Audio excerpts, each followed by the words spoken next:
Hi, this is Lindy Kaiser, Senior Editor of ClearanceJobs.com. Today on this week's Security Clearance News Update, we're talking about a few things all initial security clearance applicants should know. So number one, the form takes a lot of time to complete. If you've read about the SF86, heard about the SF86, heard about the form before, you probably think, wow, a 100-page document, that's going to take some time. The Defense Counterintelligence Security Agency actually estimates that it takes 5 hours, they say 150 minutes to complete the document. Depending on your background, how organized you are, how easy it is for you to access records, what the past 7 years to 10 years of your life have consisted of in terms of moves, it could take a lot longer. But as a baseline, assume 5 hours to complete the form. So plan your evenings wisely or days wisely as you're filling out the SF86, and don't necessarily expect to sit and do it all in one completion. That's another thing that's worth noting. The SF86, when you start it, is not actually submitted.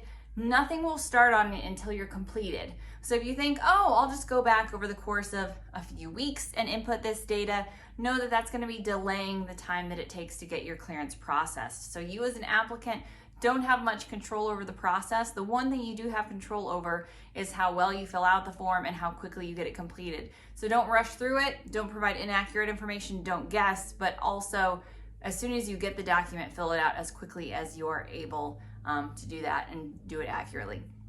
Finally, a little word about fingerprints.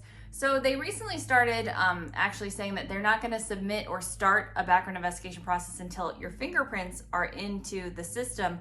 We recently had a question, so we posted an article on our site about how to get your fingerprints taken. Generally, your security officer or the government agency you're applying with is going to give you instructions on where to get your fingerprints taken, but as it turns out, there are some folks who are just told, sent out in the wild and say, hey, go get your fingerprints and submit them with your SF86. So if you're submitting fingerprints back to a security office, you can actually often get them done at a local police department. Call ahead first and ask. There'll be a nominal fee. You can do it that way. Or fingerprints can be done through a lot of private companies that'll do electronic fingerprints, and you can get them done that way.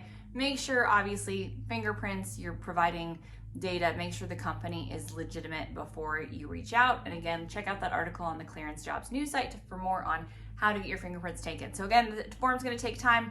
It has to be completed before the investigation is actually going to start, and you have to have your fingerprints in before the investigation starts. A few handy tips for all of you initial security clearance applicants. If you have more questions about the security clearance process, we have all of the answers over at the ClearanceJobs.com news site. So check us out and have a great week. Thanks, everybody.